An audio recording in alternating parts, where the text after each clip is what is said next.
abrupt. We were on the air all of a sudden. It's 12:39 Eastern time. I'm not tired yet. This is SportsCenter. Scott Van Pelt with you until a time to be determined.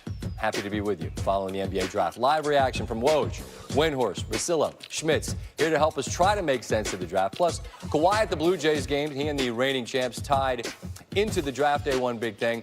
Not always where you get picked now, is it? And with the draft in the rear view, Woj and Windhorst standing by to fill us in on free agency. Which team cleared the way for KD, potentially? But first, the very best thing I saw today. You're in a basketball mood, so let's give you a little playoffs from Italy. Venezia, Dinamo Sassari, and Tyus McGee, former Cyclone from Iowa State, with the shake, and then watch out! Oh. Tyrus McGee. Go ahead, Tyrus.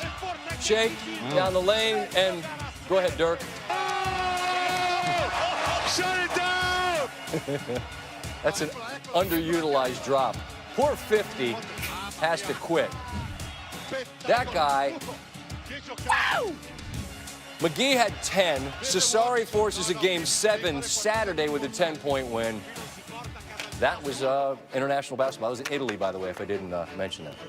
All right, so the genuine raw emotion of the top picks tonight was memorable to me. Zion knew he was going 1. But when he was standing there with Mom after he got picked, trying to do the interview, and the big man could not hold back the tears any longer, it's beautiful. I mean, I don't know what to say. I didn't think I'd be in this position. My mom sacrificed a lot for me. And Zion, I know you said you didn't believe that you would be here in this moment. When did that belief change? Was it shaking the commissioner's hand and officially being the pick? Yeah. It don't even seem real that I just shook his hand. I dreamed about this since I was 4. And for it to actually happen, I just thank God for it. Again, we knew he was going 1. He did as well. Still, the emotion fantastic. One big thing on the emotion of the night as well. The rest of the draft, well, it was a mystery beyond the very top. And is it bad that I don't know who a lot of guys are going to play for still?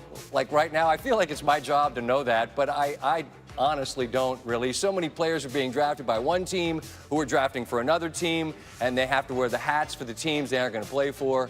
We've covered this before. It's kind of dumb. I'm just so confused, but here to help us focus in. Focus is the key word. I see you laughing. You didn't go to the thesaurus this year. We just went focused, which is fine. Woj, great night tonight, as usual. But if we were to try to sum up what the league-wide goal of the evening was on a night where you said they would challenge the number of trades, and they did, what was sort of the overall league-wide thinking? Well, I think you saw a pattern of teams, you know, who want to be big players in free agency start to set themselves up for that. You know, Boston now potentially has $26 million in cap space. Brooklyn and the Clippers are in position to have 2 max contracts.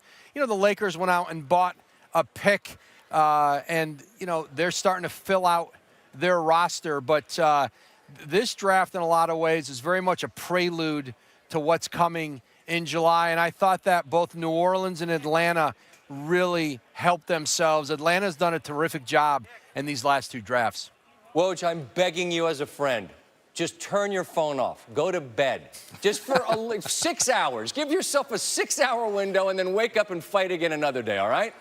I'm going to go have a beer, Scott. Or that. Thanks so much, Woj. Right, thanks, fantastic Scott. Work from Adrian Wojnarowski. All right, time to do your research on the top of the draft. Zion Williamson, 10th straight freshman to go first overall. 3rd time a Duke player has been taken first overall. He joins Elton Brand and Kyrie Irving. We knew that was coming. We knew this was coming. Ja Morant of Mary, present state, taken 2nd overall. Dylan Windler from Belmont, 26. That gave the Ohio Valley Conference as many first-round picks as the Big 10, Big 12, and Pac-12. Go ahead, OVC.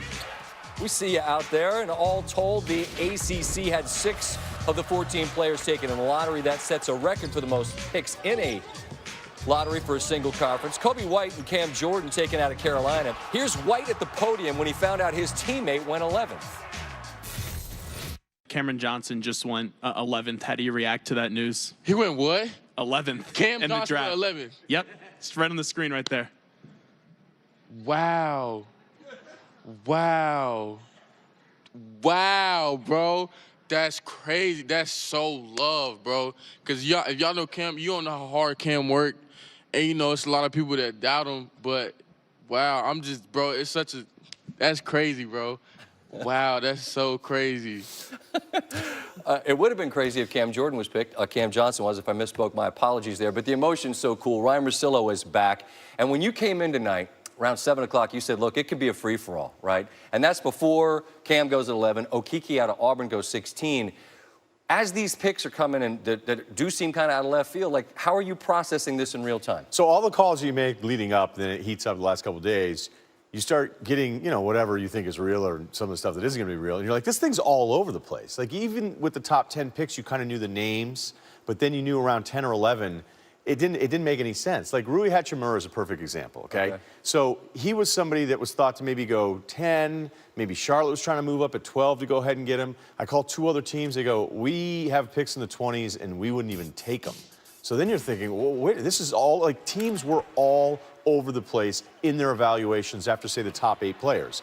Langford at Indiana, who ends up going to Boston at 14. There was rumors going around the last couple of days that they were trying to find a landing spot for him, that he was going to slip. His agents? Yeah. They're that concerned. So this, you knew it was going to be wild. The trades, like, I hope to in a week know where everybody went. So I wasn't overstating that, right? No. Like, I mean, Tonight was right? aggressive. Kind of aggressive with the trades. With the movement. But I think the best way to sum this up is Nasir Little. You're a recruiting geek about this. Yep. We knew when he came in at UNC, he was one of the top guys in high school. Played great McDonald's game. Yeah, and he falls out of favor a little bit there, but he's still big, he's physical. I heard the workouts are great. People liked him as a kid. He goes 25th to Portland. I text somebody on Portland, go, where'd you have him on the board? And they go, 12th. They're like, we're stunned we end up with this guy. So maybe Rui on the one end where he went higher than some teams thought, and then Little Absolutely. on the other end where he went lower than Portland would have thought. Does it say that from an evaluation standpoint, there's basically zero difference between maybe 10 and 30 in this draft? I mean, is that overstating it? You know, I can't say that you're wrong. I mean, it sounds absurd on paper to go, you know, 11 and 30 are the same. But my first draft was 2003, okay? I've never, going into a draft, been more or as uncertain as I was tonight, and that's exactly how it played out. I mean, there were surprises along the way, and then you're just going, okay, well, wait a minute, how can this team have a guy at 25 that another team has at 9? Well, that was the story of tonight's draft. Now, the story of tonight's draft was you need to have slacks that are really, really high and no socks. That's what tonight's story I'm not wearing socks. Aren't you? I forgot to pack them. Really? Well, that's an entirely different sort of deal. But I fit in. If I were drafted, I would have fit right in. Well, free agent, best available on the board, Russillo. We're going to talk about free agency coming up in a bit. More with Russillo. Plus, Kyrie and Durant to New York, but not the Knicks, maybe the Nets? That'll be in a little bit. Also, story of the night. We'll talk to our guy Schmitz. He's so good at this. I want to know his biggest takeaways from the evening. And as I mentioned, maybe KD's headed to New York after all, but a different borough. That would not play well among the Knicks fans. And that's real good, cause The Will Kane Show on ESPN Radio and the ESPN app. Should the Brooklyn Nets go all in on Kyrie Irving, or if they can't get KD, say goodbye to both of them? It's the Will Kane Show on ESPN Radio, and you can hit me up on the 1-800-Flowers.com Twitter feed at Will Kane. Stephen A. Smith on the Stephen A. Smith Show on ESPN Radio, a place I've been hanging out recently. When you don't catch me, by the way, on the Will Kane Show, if you ever hear Bob Wischusen or others filling in, I appreciate them doing so, because what I'm doing usually is not putting my feet up and having a Mai Tai. It is that I've been hanging out a little bit earlier in the day filling in for Stephen A. So if you don't hear me, then I believe we're still putting up the 2 hours I do on the Stephen A. Smith Show on the Will Kane Show podcast feed. I'm not 100% sure. There's some guys back in the control room that can answer that. That's true? That is true. What's up, Nuno? And you should catch me there. Here is what Stephen A. Smith had to say when he got back to his show about the Nets' future with Kyrie Irving. It's been widely believed over the last couple of weeks anyway that Kyrie Irving was definitively going to Brooklyn. Well, what's the problem there? I told y'all weeks ago, very, very few teams want Kyrie by himself. It's not that he's not a superstar talent and a basketball player, because we all know how terrific he is. The problem is that the noise that you hear about his locker room presence, you know, and the kind of effect he can have on a team, whether it's due to his style of play or due to his temperament, et cetera, you've got people questioning whether Kyrie being the face of your franchise by his lonesome is the right thing to do. It didn't work for Boston last season. Why would it work for you now? Here's my opinion. Kyrie Irving is a superstar talent. Kyrie Irving can flat out ball. But he can't be your very best player if you're going to win a championship. There should be no questions. Teams should not be questioning whether or not signing Kyrie Irving as your 1A or as your lone superstar is a good idea. There should only be answers, because what we have is experience. We know who Kyrie Irving is. He's a 1B. Possibly a 2. He needs to be next to another superstar.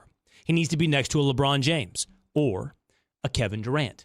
He does not need to be by himself leading a group of youngsters. He does not need to be on the Brooklyn Nets without Kevin Durant. We just did this, did we not? This isn't a hot take. This isn't some kind of thin limb I'm climbing out on this tree.